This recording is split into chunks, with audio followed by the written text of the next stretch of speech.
Good morning India. चलो आज अपन new topic discussion करते हैं। टॉपिक अपना है रिप्रोडक्टिव सिस्टम। मतलब रिप्रोडक्टिव सिस्टम क्या होता है। रिप्रोडक्टिव सिस्टम का मतलब है जनन तंत्र। जनन तंत्र क्या होता है वो अपन डिस्कशन करेंगे। जनन तंत्र क्या होता है आप सारे लोग जानते हैं जनन तंत्र के बारे में, लेकिन फिर भी अपन थोड़ा सा डिस्कशन कर लेते हैं जनन तंत्र के बारे में। कि जनन तंत्र रिप्रोडक्टिव सिस्टम का सीधा मतलब क्या है अपने एक जनन तंत्र। बेसिकली जनन तंत्र कितने प्रकार के होते हैं। ये जनन तंत्र मोस्टली दो प्रकार के होते हैं। एक होता है मेल रिप्रोडक्टिव सिस्टम और एक होता है फीमेल रिप्रोडक्टिव सिस्टम। और ये एक एनएम के लिए है, बहुत ज़्यादा जरूरी है नर्सिंग के लिए कि मेल रिप्रोडक्टिव सिस्टम का भी उसको क्या होना चाहिए, नॉलेज होना चाहिए, और फीमेल रिप्रोडक्टिव सिस्टम का भी उसको क्या होना चाहिए, नॉलेज होना चाहिए। तो देखो बेसिकली पहले अपन थोड़ा सा डिस्कशन करते हैं, यहीं पे कर लेते हैं। तो अपन यहाँ डिस्कशन करें मेल रिप्रोडक्टिव सिस्टम। मैंने आपको बताया दो चीज़ बताई, मेल रिप्रोडक्टिव सिस्टम और फीमेल रिप्रोडक्टिव सिस्टम। फीमेल का मतलब मादा, जो मादा है उसके जनन तंत्र से है। जनन तंत्र की बात करें तो उसके जो जितने सारे, अगर एक युग्म से दूसरा युग्म, एक जाति से दूसरी जाति बनती है, मतलब एक ये ह्यूमन है, इससे क्या बनता है दूसरा ह्यूमन बनता है, तो इसमें जो ऑर्गन जो काम में आते हैं या जो काम में आने वाले तंत्र है उसको अपन मादा जनन तंत्र बोलते हैं। ये क्या है, नर जनन तंत्र। नर जनन का मतलब क्या, कोई नया एक जाति बनने, उसको नर जनन तंत्र कहा जाता है।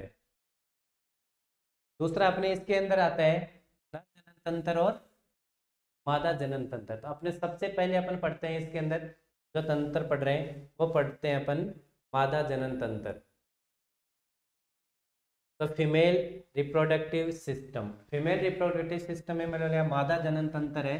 तो जब फीमेल रिप्रोडक्टिव सिस्टम है इसको दो पार्ट से डिवाइडेशन किया है। वैसे इसके तीन पार्ट में बांटा गया, लेकिन हम दो देखते हैं। एक तो होता है बाहरी जनन तंत्र, बाहरी जनन तंत्र होता है, और एक होता है अंदर, मतलब इंटरनल रिप्रोडक्टिव ऑर्गन।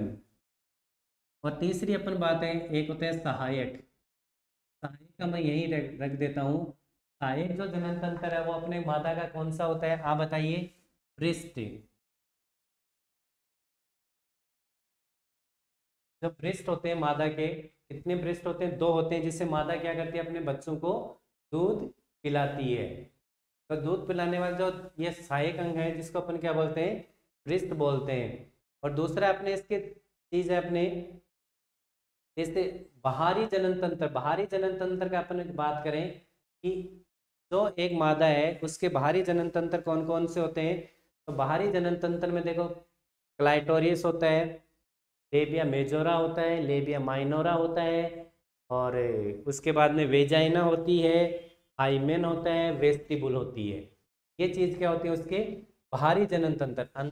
और इंटरनल जनन तंत्र की अपन बात करें तो वो होती है, जो इंटरनल जो वेजाइना होती है वो हो गई एक यूट्रस, UTERUS। वेजाइना को अपन, आप जानते हैं यूट्रस को अपन गर्भाशय, वेजाइना को अपन योनि बोलते हैं। और उसके बाद में तीस इसके अंदर नेक्स्ट आते हैं जो अपने ओवेरीज होती है। ओवरी की अपन बात करें तो जो मादा में जो अंडाणु बनते हैं वो किस में बनते हैं, ओवेरी में बनते हैं। एक ओवेरियन ट्यूब है, ओवेरियन ट्यूब है जो कि किसके यूट्रस और ओवेरी को जोड़ती है।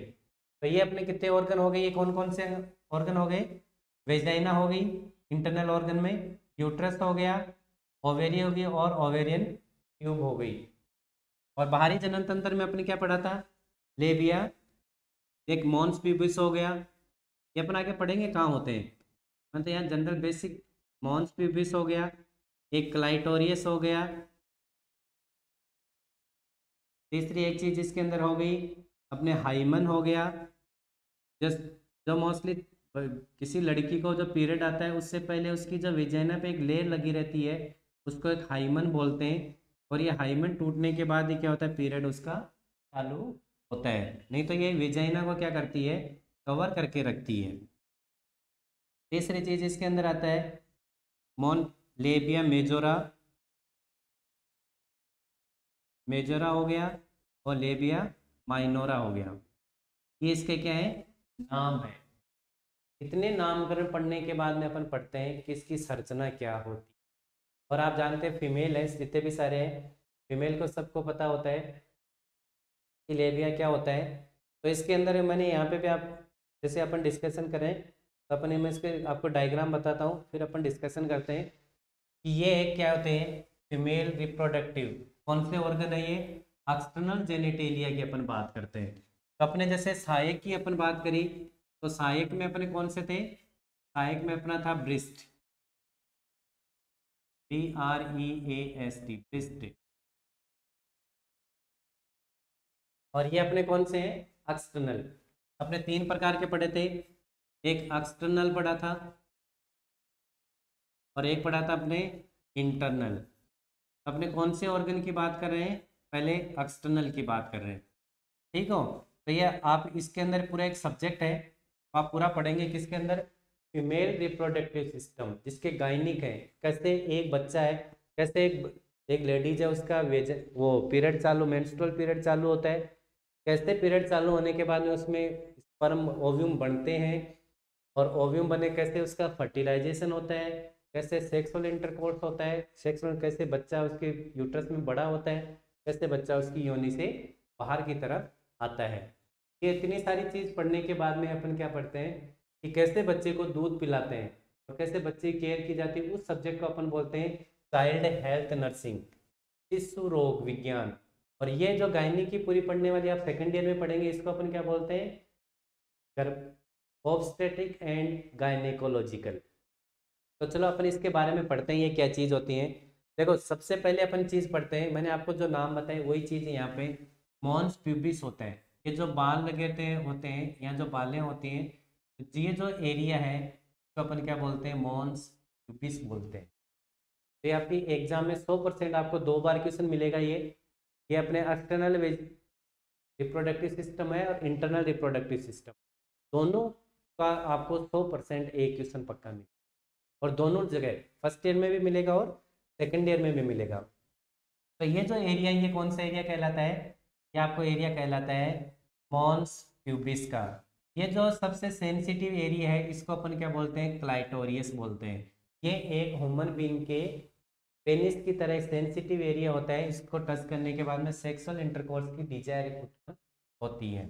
उसके बाद में ये जो है प्रिपोस ऑफ क्लाउड, ये यहाँ से लेकर यहाँ तक होता है ऐसे, और इसको ग्लांस ऑफ क्लाइटोरियस बोलते हैं। ये जो सबसे जो फोल्ड एरिया है, जो सबसे बाहर की तरफ जो फोल्ड एरिया है, ये डिपोज वाला, ये डिपोज टिश्यू के ये बने होते हैं, ये यूट्रस, ये विजाइन है, इसको अपन क्या बोलते हैं, लेबिया मेजोरा के नाम से अपन इसको बोलते हैं। लेबिया मेजोरा हो गया, जो सबसे फैटी एरिया है उसका लेबिया मेजोरा हो गया। इसके अंदर जो फोल्ड जो संरचना है ये वाली, इसके अंदर जो ये फोल्ड की जो संरचना है इसको अपन क्या बोलते हैं, लेबिया माइनोरा बोलते हैं। और जो यूरिन निकलती है, ये यूरिन का छेद है, यूरिन का छेद है, इसको अपन क्या बोल दिया, यूरिथ्रल ओपनिंग। मतलब पेशाब कहाँ से आता है, इस वाले एरिया से आता है, ठीक है। तो ये पेशाब वाले एरिया इसको क्या बोल दिया, यूरिथ्रल बोल दिया, जहाँ से पेशाब निकलेगा यूरिथ्रा हो गया। और उसके बाद में ये क्या वेस्टिबुल है, ये एरिया को अपन क्या बोलते हैं, वेस्टिबुल कहते हैं। और ये जो एरिया है ये क्या है, वेजाइना होता है। वेजाइना का मतलब योनि होती है। और योनि के ऊपर जैसे मैंने बताया था एक हाइमन की लेयर चिपकी रहती है, जिससे ये होता है कि वर्जिन है या नहीं वर्जिन है।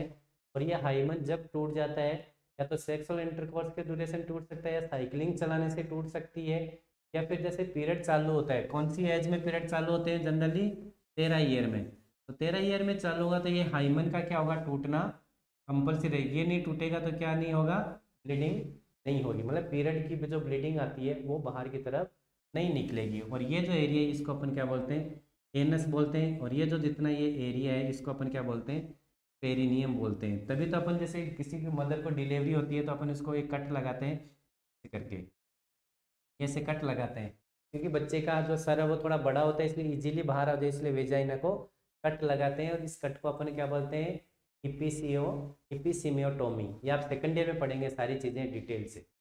आपको इतना सा समझ में आ गया। ये क्या एक्सटर्नल जेनिटेलिया है, मतलब मेल जो फीमेल रिप्रोडक्टिव है उसका बाहरी जननांग तंत्र है, इसको अपन इतनी से आप के अंदर पढ़े। तो ये आपको समझ में आ गई। सहायक अंग कौन से, ब्रेस्ट है। एक्सटर्नल ऑर्गन अपने कौन से हो गए, इतने हो गए, प्यूबिस हो गया, labia majora, labia minora, perineum, vagina, anus, urethral और क्लाइटोरियस। अब अपन पढ़ते हैं इंटरनल। इंटरनल का वैसे एक ऑर्गन है, एक ही है जनरली, जो है यूट्रस। यूट्रस को अपन क्या बोलते हैं, गर्भाशय। और ये गर्भाशय में क्या होता है, जो बच्चा फर्टिलाइजेशन के बाद में जो डेवलपमेंट होता है वो कहाँ होता है, यूट्रस में होता है। मतलब बच्चे का क्या होता है, डेवलपमेंट।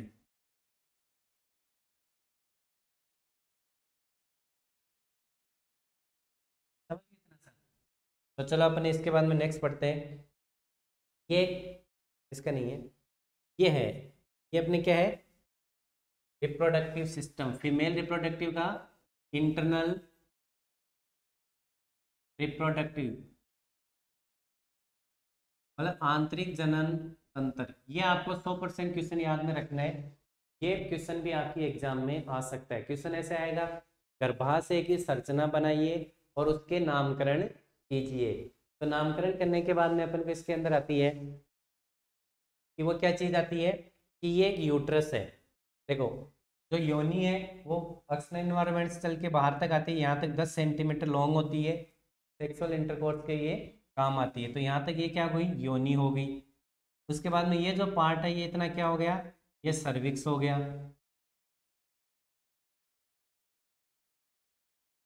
ये सर्विक्स हो गया ना इतना सा। ये वेजाइना हो गई, ठीक हो, ये सर्विक्स हो गया, ये बॉडी ऑफ यूट्रस हो गया। ये जो है ये क्या है, एक यूट्रस है इतना बड़ा।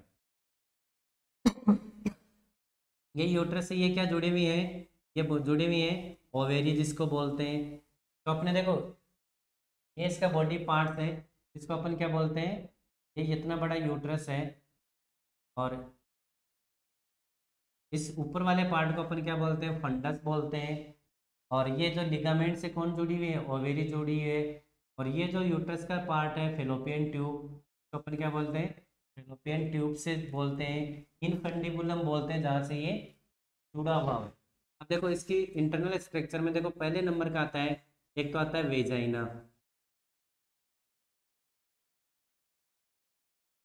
पहले नंबर का क्या आता है, वेजाइना आती है। इंटरनल ऑर्गन भी है, एक्सटर्नल ऑर्गन भी है। एक वेजाइना जिसको अपन योनि बोलते हैं,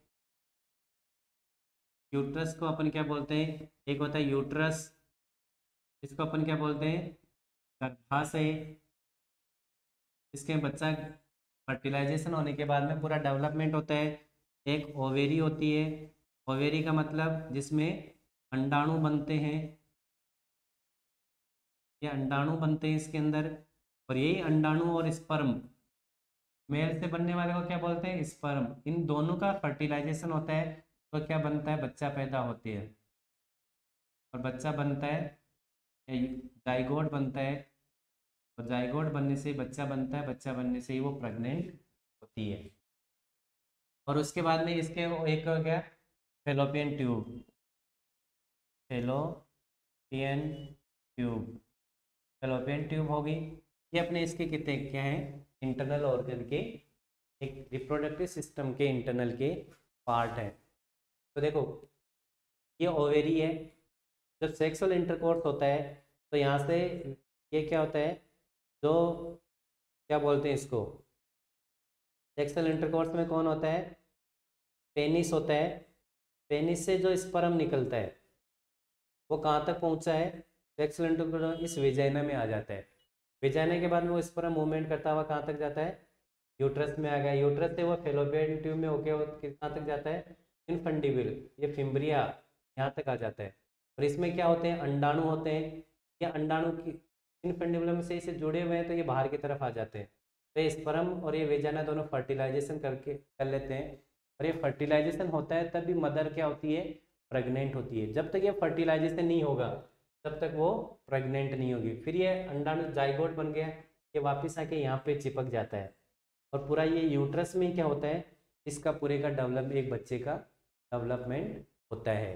तो फर्टिलाइजेशन कहाँ होता है, फेलोपियन ट्यूब में। किसमें होता है, फेलोपियन ट्यूब में। डेवलपमेंट कहाँ होता है इसका, यूट्रस में। स्पर्म सेक्सुअल इंटरकोर्स कहाँ होता है, वेजाइना में। इतना सा समझ में आ गया आपको। तो ये अपने बेसिक क्या थी, ये एक इसकी यूट्रस की संरचना थी, एक यूट्रस की संरचना पड़ी।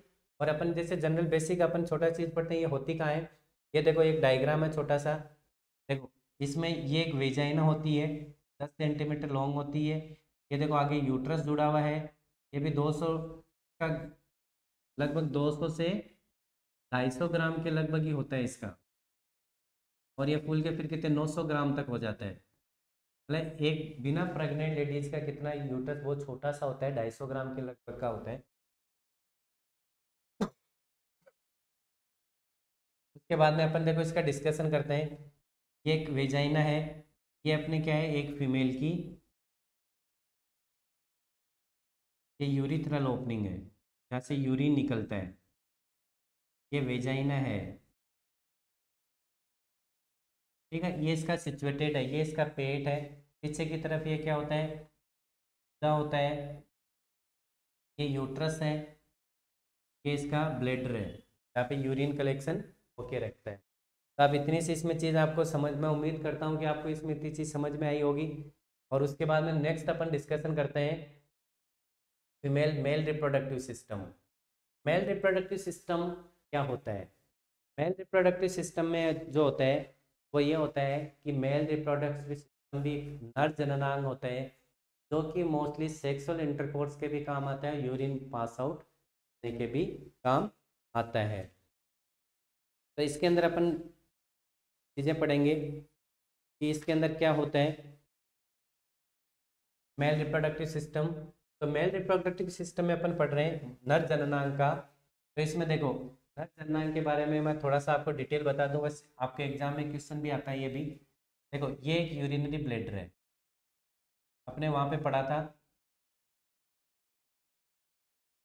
यूरिनरी सिस्टम में पढ़ा था। ये क्या है, एक पेनिस है, ये क्या है, पेनिस है। ये दो स्क्रोटम है, स्क्रोटम है।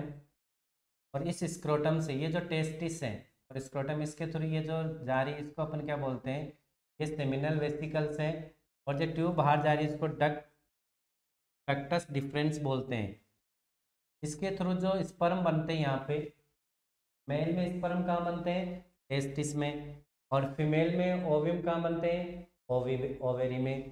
तो यहाँ से मूवमेंट करते हुए कहाँ तक जाते हैं, बाहर चले डकते होते हुए इसमें पेनिस से बाहर की तरफ आ जाते हैं। और यूरिन का, में यूरिन और स्पर्म दोनों का जो वे है वो क्या है, एक समान होता है, एक ही रास्ता होता है। इस रास्ते को अपन क्या बोलते हैं, पेनिस कहा जाता है। इतना सा समझ में आ गया। एक नर जननांग में दो टेस्टिस होते हैं, एक में एक क्या होता है उसका पेनिस होता है। और ये सेक्सुअल इंटरकोर्स और यूरिन पास आउट करने के काम में आता है। जैसे यहाँ लिखा हुआ है मेल रिप्रोडक्टिव सिस्टम में ये प्राइमरी सेक्स ग्लैंड है, तो टेस्टिस कहा जाता है।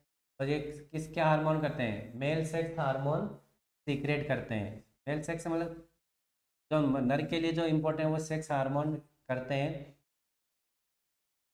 चलो तो इसकी संरचना देखते हैं। उसके बाद में ये आता है एक पेनिस की संरचना है, कई बार एग्जाम में ये भी आ जाता है। पेनिस की संरचना का अपने कैसे पेनिस होता है, लगभग 9 से 10 सेंटीमीटर लॉन्ग होता है।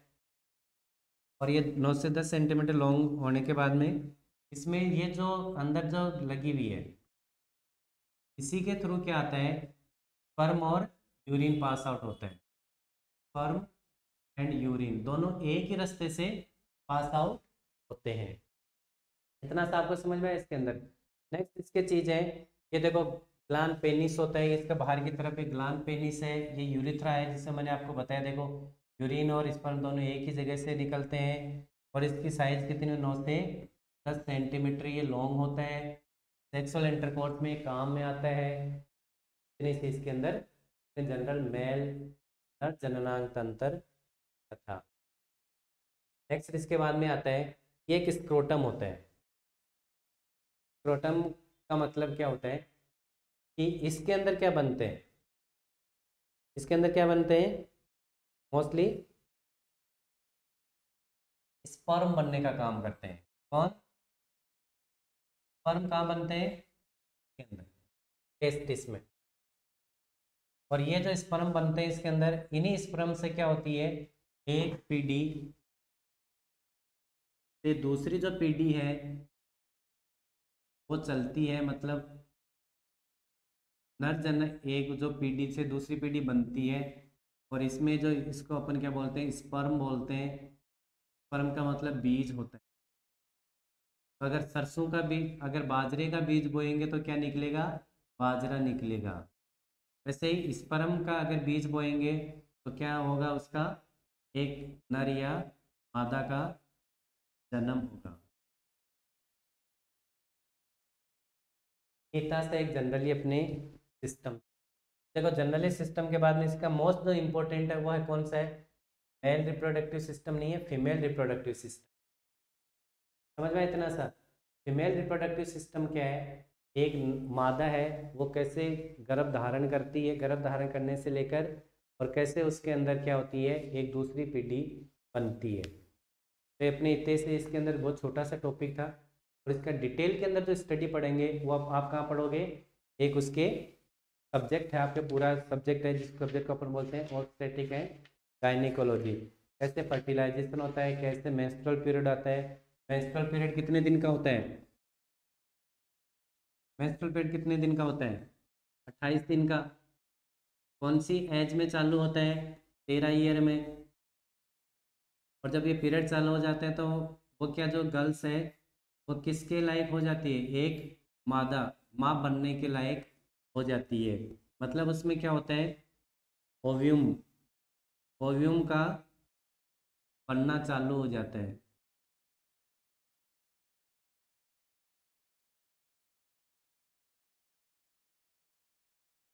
मतलब ये, और ये आएगा तो फर्स्ट उसका क्या हो जाएगा, फर्स्ट मेंस्ट्रुअल साइकिल, मेंस्ट्रुअल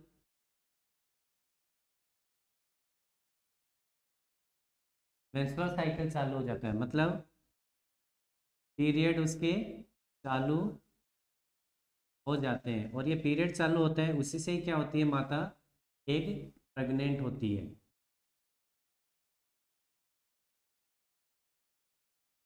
और इसी प्रेगनेंसी से क्या होते हैं, बाद में बच्चे पैदा होते हैं।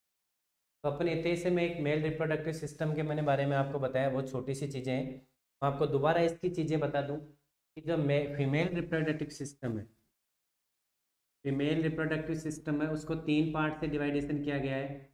3 पार्ट, 1, 2 और 3। एक को अपन बोलते हैं असेसरी, को अपन सहायक बोलते हैं। एक को अपन बोलते हैं एक्सटर्नल बोलते हैं, ये एक्सटर्नल है, एक्सटर्नल का है। एक को अपन इंटरनल बोलते हैं। ठीक हो, सहायक के अंदर तो ब्रेस्ट आता है। ब्रेस्ट कितने होते हैं, 2 होते हैं।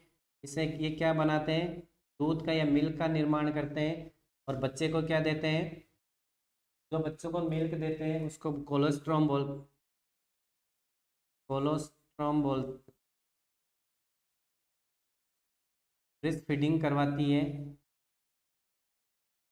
ब्रेस्ट फीडिंग से बच्चे को क्या देती है, एक दूध पिलाने का काम करते हैं और उसको प्रॉपर न्यूट्रिशन मिलता है। और इम्यूनिटी है उससे भी क्या करता है, इन्फेक्शन से भी प्रिवेंट करता है, मतलब इम्यूनिटी लेवल बढ़ता है। और इसी से बच्चों में लव या अफेक्शन का भी लेवल बढ़ा रहता है। एक्सटर्नल जेनेटेलिया का ये जो डायग्राम है वो सारी चीज़ें, एक मॉन्स प्यूबिस है, क्लाइटोरियस है, लेबिया मेजोरा है, लेबिया माइनोरा है, विथरल ओपनिंग है, ग्लांस ऑफ क्लाइटोरियस, ये वाला ये यूनिकल का है, ये इतनी वेजाइना है तो सेक्सुअल इंटरकोर्स करने के काम में आती है।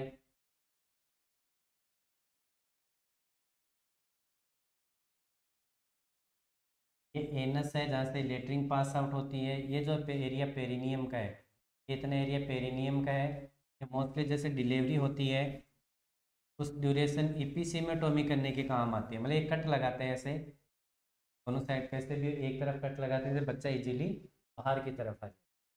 और ये यूरिथ्रा और ये विजाइना ये दोनों पास पास होते हैं, इसलिए लेडीज़ को सबसे ज़्यादा क्या यूटीआई की प्रॉब्लम होती है, यूरिनरी ट्रैक्ट इन्फेक्शन सबसे ज़्यादा होती है। नहीं, ये अगर इसकी इस एरिया का अगर प्रॉपर केयर नहीं किया, केयरिंग नहीं करेंगे, और ये भी नियर बाई एनएस भी, तो इसकी केयर नहीं करेंगे, urinary tract infection UTI, urinary tract infection होता है जिसको यूटीआई बोलते हैं, वो हो जाता है। तो इसलिए सबसे ज़्यादा केयरिंग की ज़रूरत होती है।